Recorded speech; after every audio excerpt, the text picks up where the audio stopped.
సువార్త ఎవరైతే ప్రకటిస్తారో వాళ్ళందరికీ పరలోకంలోని పెద్ద పెద్ద పెద్ద పెద్ద స్థలాలు.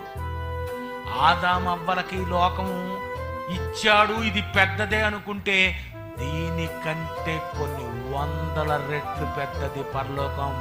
ఒకరే కాదు, ఎంతమంది వెళ్తాం? కొన్ని కోట్ల మంది వెళ్తామండి. మనకంటే ముందు చచ్చిపోతారు చూడండి పిల్లలు, పుట్టగానే చచ్చిపోతారా? ఇలాంటి వాళ్ళు ఎంతమంది ఉన్నారు? కోట్లు. మరి పరలోకం ఎంతమంది ఉంటారు? 2-3తో 10 మందితో సెటిల్ అయిపోయే లోకం కాదది. నో, మీరు అనుకుంటే పొరపాటు. పరలోకానికి వెళ్ళింది 144,000 మంది. ఎవరు? ఇశ్రాయేలీలో వెళ్ళినోళ్ళు. వాళ్ళు క్రైస్తవులు ఎంతమంది? ఈరోజు ప్రపంచ జనాభా 800 కోట్ల మంది అయితే అందులో 400 కోట్ల మంది క్రైస్తవులు.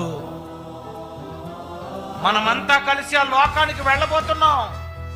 అక్కడ సర్వసుఖాలు అనుభవించబోతున్నాం. ఈ లోకములో ఉన్నవన్నీ ఆకాశాన్ని చూసి నమస్కారం చేసేది. ఏమని? ఏంటదా? ఏ ఆకాశం అది? కొత్తది ఎలా ఉంటుంది చెప్పండి.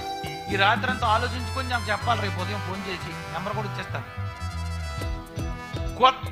కొత్తది ఎలా ఉంటది? ఈ ఆకాశం లాంటి ఆకాశము కాదట, కొత్తది. నేను ఊహించిన నాకు అర్థం అవడం లేదు.